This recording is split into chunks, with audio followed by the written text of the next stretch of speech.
할멈네가 봄에 약속한 동지가 왔으니 이제 그 질긴 목숨과 달콤한 팥죽을 함께 씹어 먹으러 들어가마. 이 끔찍한 짐승의 사형 선고가 여러분의 귓께는 과연 어떻게 들리십니까? 칠흑같이 어두운 외딴 초가집에서 얇은 방문 하나를 사이에 두고 나를 산채로 찢어 먹으려는 거대한 포식자의 숨소리를 실시간으로 들어야만 하는 그 절망적인 기분 말입니다. 만약 여러분이 이 으스스한 이야기를 그저 뻔한 옛날 이야기로 치부하고 무심코 지나치신다면 세상의 거대한 폭력 앞에서 한없이 힘없고 나약한 약자들이 도대체 어떻게 굳건하게 연대하여 무자비한 포식자를 도륙해버리는지 그 기괴하고도 완벽한 생존 방식을 연경 놓치게 될 것입니다. 여러분 살아가면서 도저히 내 알량한 힘으로는 어찌해 볼 도리가 없는 거대한 시련이나 피도 눈물도 없는 무자비한 권력의 횡포 앞에 무기력하게 털썩 주저앉아 본 적이 있으십니까? 그럴 때면 나처럼 작고 하찮은 존재는 그저 숨을 죽인 채 거대한 짐승의 아가리 속으로 잡아먹힐 날만 덜덜 떨며 기다려야 하는 가엾은 사냥감처럼 느껴져 뼈저린 고독과 절망감을 경험해 보셨을 것입니다. 오늘 설화 공방이 여러분을 초대할 이야기는 바로 그 절대적인 절망의 벼랑 끝 가장 어둡고 차가운 곳에서 조용히 시작합니다. 굶주린 호랑이에게 산채로 뜯어 먹힐 날짜를 받아놓고 매일 밤 극도의 공포에 사시나무 떨듯 떨던 늙고 힘없는 노파 그런데 그녀의 목숨이 경각에 달한 그 절체절명의 순간 그녀를 구하기 위해 칠흑 같은 어둠 속에서 나타난 것들은 힘센 장수도 시퍼런 칼을 든 무사도 결코 아니었습니다. 그저 부엌 구석에 굴러다니던 알밤 한 알 이끼 낀 자라. 한 마리 둔탁하고 무거운 돌, 맷돌과 낡아빠진 지게 그리고 흙먼지를 뒤집어 쓴 더러운 멍석이 전부였습니다. 누군가를 해칠 무기라고는 볼 수 없는 이 하찮고 볼품없는 사물들이 모여 도대체 어떻게 산중의 왕이라 불리는 끔찍한 호랑이를 처참하게 도륙하고 복수극을 완벽하게 완성해냈는지 지금부터 그 핏빛 밤에 기괴한 공포 속으로 깊숙이 들어가 보겠습니다. 때는 아주 먼 옛날 산세가 험하고 골이 깊어 대낮에도 산짐승의 기괴한 울음소리가 끊이지 않는 어느 첩첩 산중이었습니다. 인적이라고는 찾아볼 수 없는 으슥하고 외땅 옷에 허리가 굽고 얼굴에 주름이 깊게 팬 늙은 할머니가 다 쓰러져가는 낡은 초가집에 홀로 살고 있었습니다. 자식 한 명 없이 평생을 고독하고 적막하게 살아온 할머니의 유일한 생계수단은 가파른 산비탈을 힘겹게 일구어 거친 밭을 메고 밭을 심어 겨우겨우 입에 풀칠하는 것이 전부였습니다. 비가 오나 눈이 오나 뼛골이 빠지도록 흙바닥을 기어다니며 이래도 늘 배가 고팠고 밤이 되어 캄캄한 어둠이 찾아오면 뼛속까지 스며드는 산속의 지독한 외로움과 공포는 늙은 노파의 가엾은 영혼을 서서히 갉아먹고 있었습니다. 그러던 어느 따뜻한 봄날이었습니다. 겨우내 얼어붙었던 거친 땅이 서서히 녹기 시작하자 할머니는 욱신거리는 허리를 두드리며 어김없이 밭에 나가 잡초를 뽑고 붉은 팥씨를 뿌리고 있었습니다. 그런데 갑자기 등 뒤에서 뼛속을 시리게 만드는 산바람이 매섭게 훅 불어오더니 방금 전까지 지저귀던 주변의 새소리가 일순간 죽은 듯이 뚝 끊겼습니다.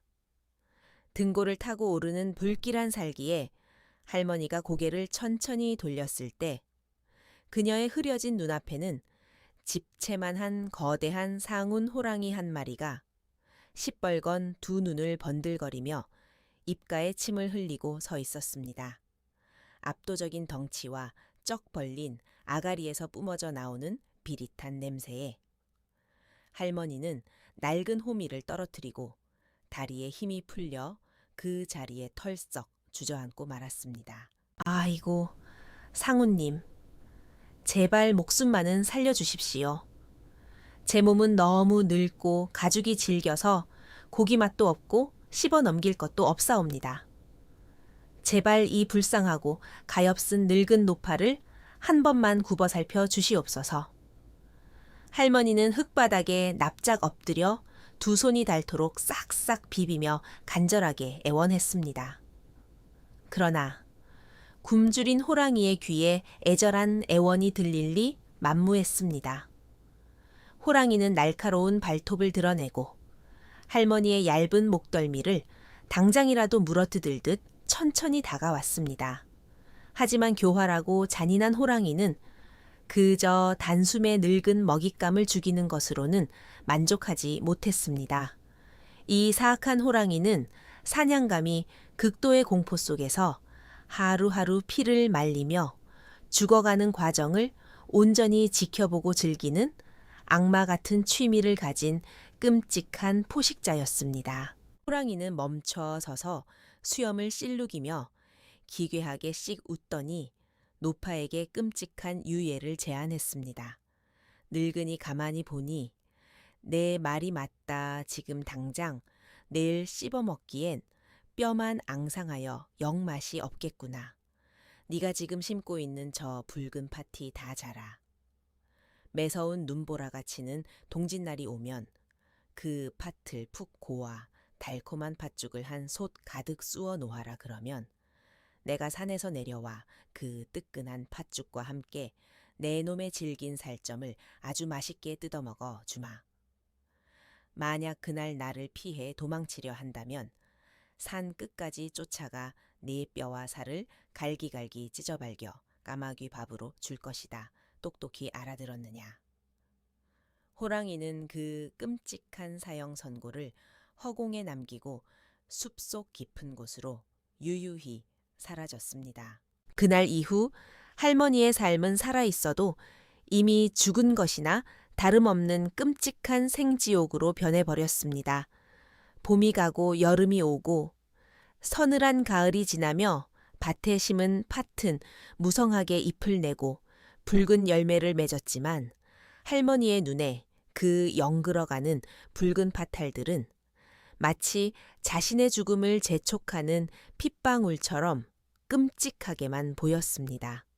팥이 굵어질수록 약속한 동짓날은 하루하루 무서운 속도로 다가왔고 할머니의 쇠약한 몸과 마음은 극심한 공포와 절망 속에서 까맣게 타들어갔습니다.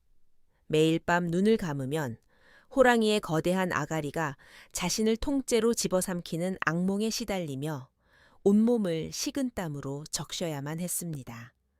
그것은 당장 숨통을 끊어놓는 것보다 수백 배는 더 피 말리는 끔찍한 심리적 고문이었습니다. 마침내 산천이 꽁꽁 얼어붙고 살을 에이는 듯한 매서운 칼바람이 산등성을 타고 몰아치는 동짓날이 밝아오고야 말았습니다. 하늘에서는 하얀 눈이 펑펑 쏟아져 내려 온 세상을 무섭도록 덮어버렸습니다. 할머니는 이제 모든 것을 체념한 듯 넋이 나간 표정으로 부엌으로 들어갔습니다. 가마솥을 걸고 눈물로 기운 붉은 팥을 박박 씻어 물을 부어 끓이기 시작했습니다. 아궁이에서 장작이 타오르고 팥죽이 걸쭉하게 끓어오르며 구수한 냄새가 온 초가집 안을 진동했습니다. 할머니는 펄펄 끓는 가마솥 앞에 쭈그리고 앉아 하염없이 서럽고 뜨거운 눈물을 뚝뚝 흘렸습니다. 아이고, 내 가엾은 팔자야. 평생을 뼈 빠지게 흙먼지 속에서 고생만 하다가 이제는 흉악한 호랑이 밥이 되어 뼈 한 조각 남기지 못하고 죽게 생겼구나. 이 억울하고 원통한 마음을 높은 하늘인들 아실까. 할머니의 구슬프고 뼈를 깎는 듯한 통곡 소리가 텅 빈 부엌을 타고 공허하게 메아리치던 바로 그때였습니다. 어디선가 떼구르르 둔탁하고 딱딱한 무언가가 굴러가는 소리가 들리더니 알밤 한 알이 흙바닥을 굴러 아궁이 앞 할머니 발밑에 멈춰 섰습니다. 그리고는 작고 단단한 알밤이 앳되지만 당돌한 목소리로 말을 건넸습니다. 할머니 팥죽을 쓰다 말고 어찌하여 그리 서럽게 울고 계십니까? 할머니는 놀라 주위를 둘러보다 발밑에 알밤을 발견하고는 깊은 한숨을 내쉬며 자신의 기구한 사연을 털어놓았습니다. 오늘 밤 자정이 지나면 나는 저 깊은 산 속에 굶주린 호랑이에게 이 팥죽과 함께 산 채로 잡아먹힐 운명이라네. 내 신세가 너무 서러워 통곡을 하는 것이야. 그 절망적인 말을 들은 알밤은 전혀 두려워하는 기색 없이 콧방귀를 뀌며 대답했습니다. 할머니 걱정하지 마십시오. 저 솥에서 끓고 있는 달콤한 팥죽 한 그릇만 내어주시면 제가 그 오만한 호랑이 놈을 단숨에 물리쳐 할머니의 목숨을 살려드리겠습니다. 할머니는 어이가 없었습니다. 주먹보다도 훨씬 작은 밤알 하나가 어찌 집채만 한 호랑이를 물리친단 말인가. 허풍도 유분수지 싶었지만 어차피 갈기갈기 찢겨 죽을 목숨인데 팥죽 한 그릇 아끼어 무엇하리라는 체념으로 사기 그릇에 팥죽을 듬뿍 떠 내어주었습니다. 알밤은 그 붉은 팥죽을 맛있게 다 먹어치우더니 할머니 나만 믿고 방에 들어가 계십시오 하더니 시뻘겋게 불타오르는 아궁이에 뜨거운 잿더미 속으로 쏙 들어가 완벽하게 몸을 숨겨버렸습니다. 할머니는 그저 허수음을 지으며 눈물을 닦을 뿐이었습니다. 그런데 잠시 후 이번에는 부엌 밖에서 엉금엉금 기어오는 소리가 들리더니 넓적하고 커다란 자라 한 마리가 모습을 드러냈습니다. 자라도 눈을 털어내며 알밤과 똑같이 할머니가 우는 이유를 묻고는 자신에게도 팥죽 한 그릇을 요구했습니다. 할머니 저에게도 그 맛있는 팥죽 한 그릇 주시면 제가 흉악한 호랑이 놈의 숨통을 확실하게 끊어놓겠습니다. 자라도 할머니가 내어준 팥죽을 든든하게 얻어먹고는 부엌 구석에 차가운 물 항아리 속으로 미끄러지듯 스르륵 들어가 웅크리고 숨어버렸습니다. 이어서 쿵쿵쿵 무거운 소리를 내며 커다란 돌맷돌이 무섭게 굴러와 팥죽 한 그릇을 비우고는 훌쩍 뛰어올라 초가집 지붕 위 집단 사이에 자리를 잡았습니다. 그 다음에는 낡고 해진 멍석이 스멀스멀 기어 와 팥죽을 먹어 치우고는 부엌문 앞마당에 얼어붙은 흙바닥에 쫙 펴고 누워버렸습니다. 마지막으로 나무를 엮어 만든 지게가 쿵쾅거리며 걸어와 솥에 남은 마지막 팥죽까지 싹싹 긁어먹고는 마당 살인문 옆 담벼락에 바짝 붙어 숨었습니다. 여러분, 이 기묘한 사물들의 연속적인 등장을 어떻게 보셨습니까? 어릴 적 그림책에서는 불쌍한 할머니를 돕기 위해 찾아온 귀엽고 착한 친구들처럼 묘사되었지만 설화 공방에 서늘한 시선으로 바라본 이들의 모습은 사뭇 섬뜩하고 치밀합니다. 이들은 가벼운 동정심으로 이 죽음의 집에 발을 들인 것이 아닙니다.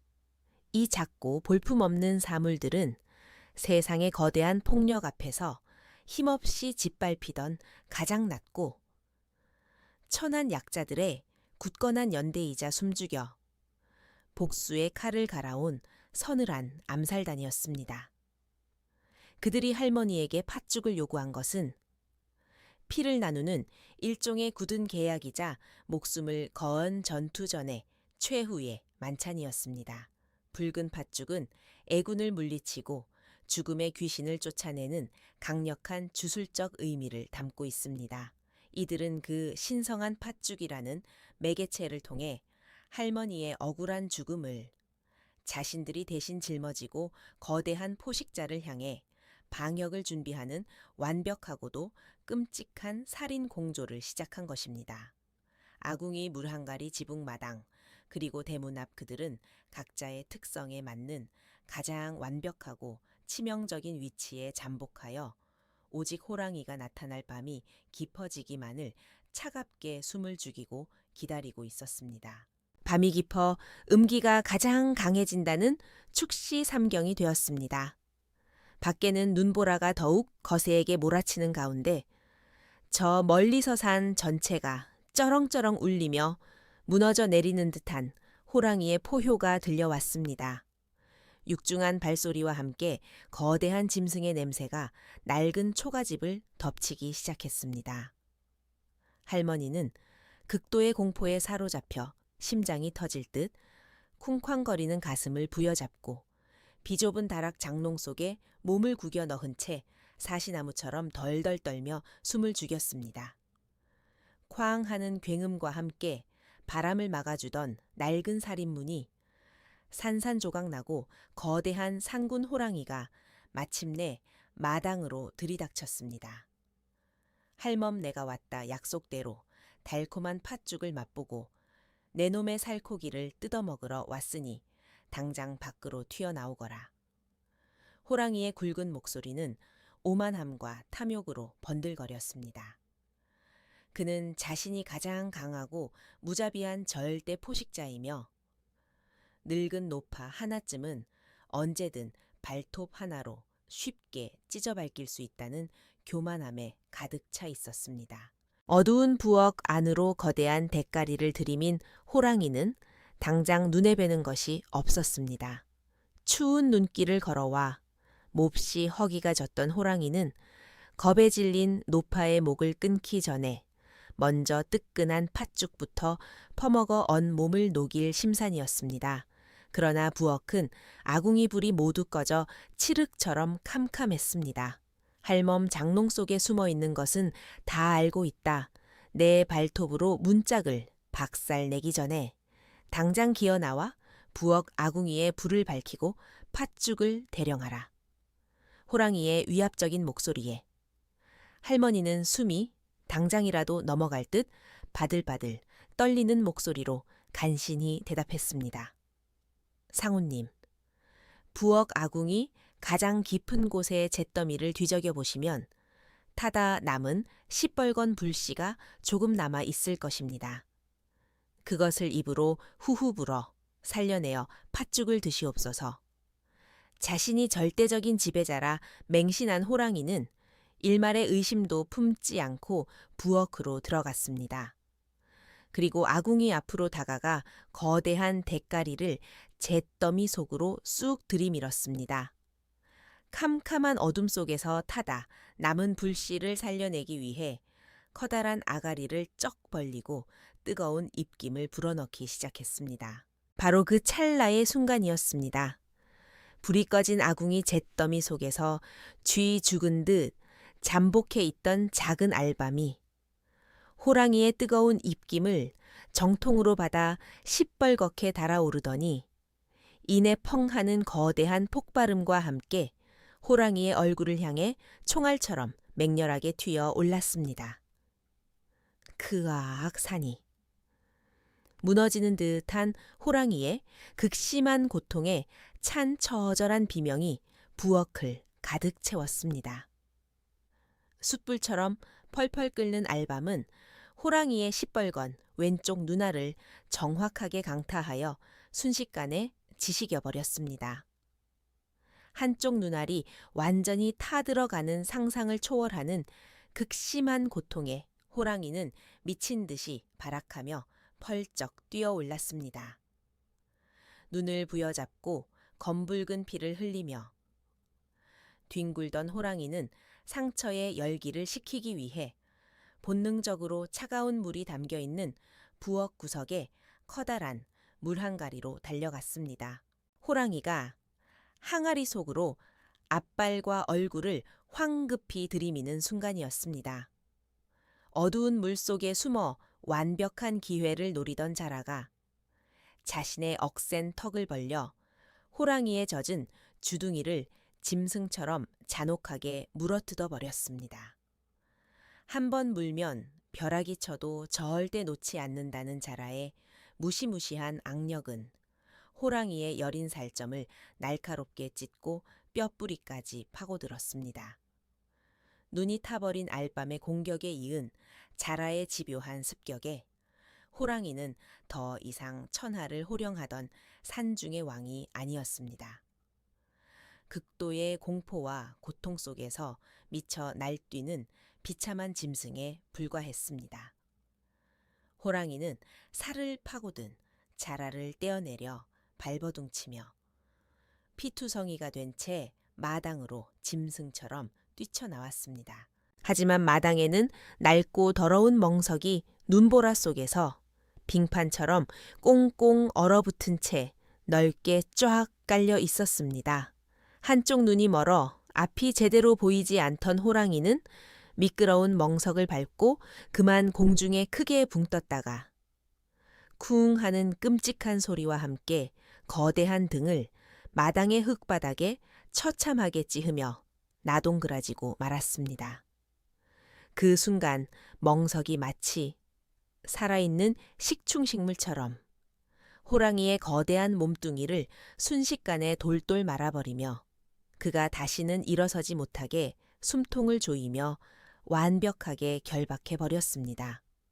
호랑이가 멍석에 말려 발버둥치며 검은 피를 토하고 있던 바로 그 결정적인 순간 초가집 지붕 위에서 이 모든 핏빛 살육의 광경을 고요하게 내려다보고 있던 무겁고 거대한 돌 맷돌이 드디어 묵직하게 움직이기 시작했습니다. 맷돌은 한치의 오차도 없이 멍석에 감겨 울부짖는 호랑이의 정수리를 향해 수직으로 무서운 굉음을 내며 허공을 가르고 낙하했습니다. 콰직하는 단단한 뼈가 산산조각 나는 끔찍하고 둔탁한 파열음이 한겨울의 밤하늘을 잔인하게 갈랐습니다. 수백 근에 달하는 맷돌의 무게와 낙하 가속도에 짓눌려 호랑이의 두개골과 갈비뼈는 형체를 알아볼 수 없을 정도로 완벽하게 박살이 나버렸고 천하를 떨게 했던 호랑이는 단발마의 신음조차 내지 못한 채 피투성이가 되어 즉사하고 말았습니다. 거대한 포식자의 숨통이 완벽하게 끊어지고 피비린내가 마당을 진동할 즈음 대문 옆 담벼락에 숨어있던 지게가 마침내 뚜벅뚜벅 걸어 나왔습니다. 지게는 멍석에 단단히 말린 채 뼈가 으스러져 고깃덩어리가 된 호랑이의 사체를 아주 무심하게 자신의 등에 훌쩍 짊어졌습니다.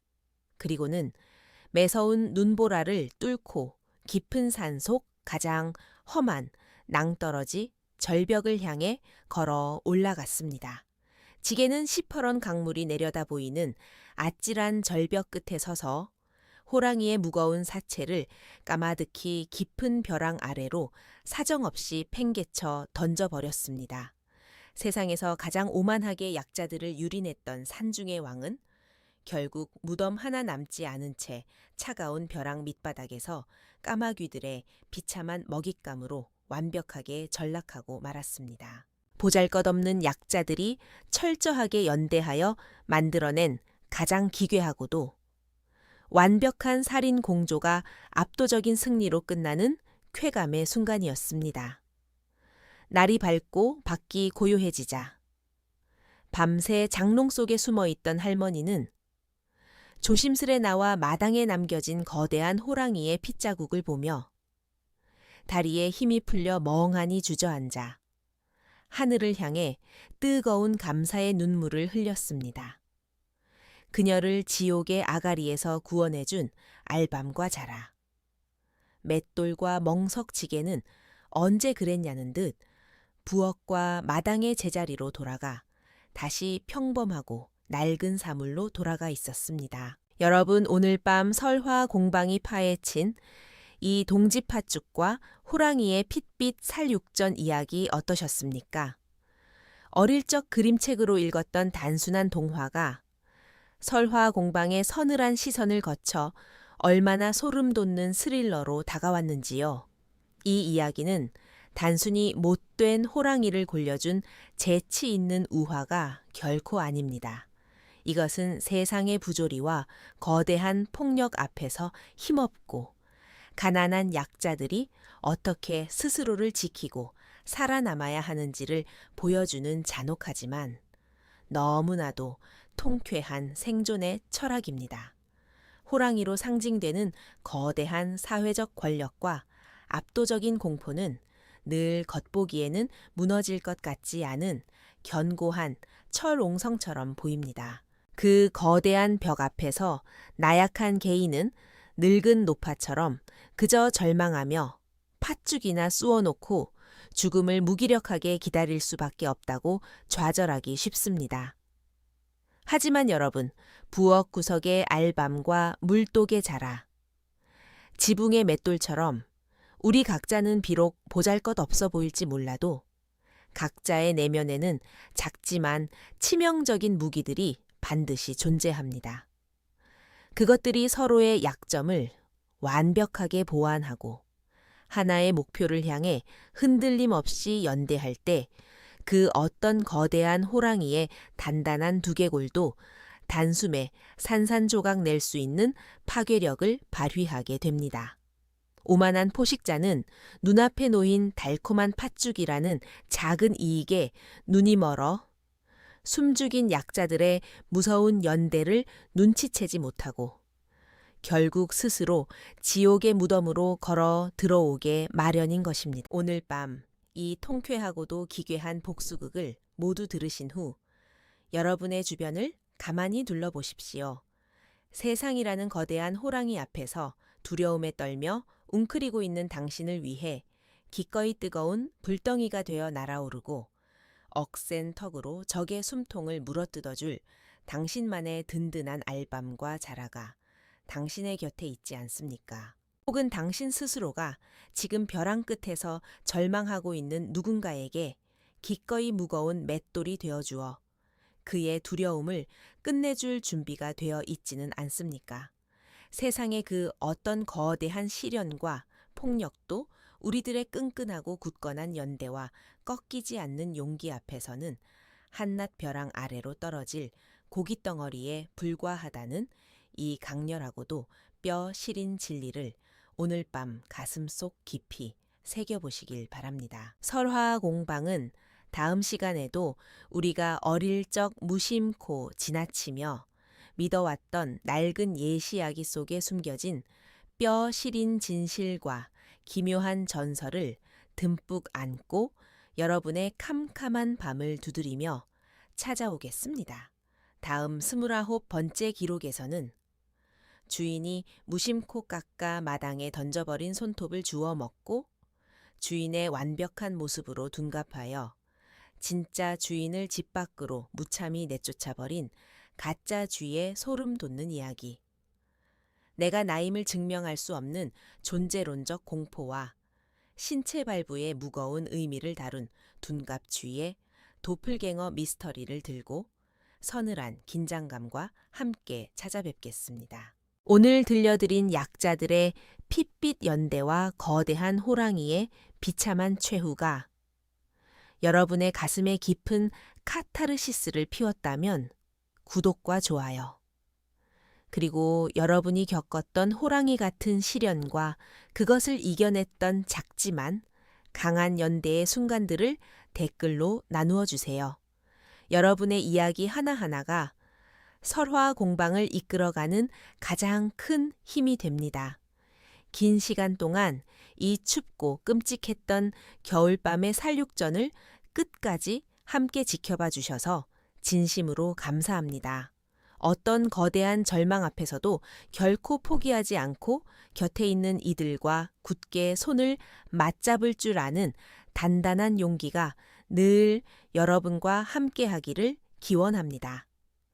여러분의 내일이 호랑이의 공포가 완전히 사라진 달콤하고 따뜻한 동지팥죽 같은 평안으로 가득 채워지길 간절히 바라며 평안하고 고요한 밤 되십시오.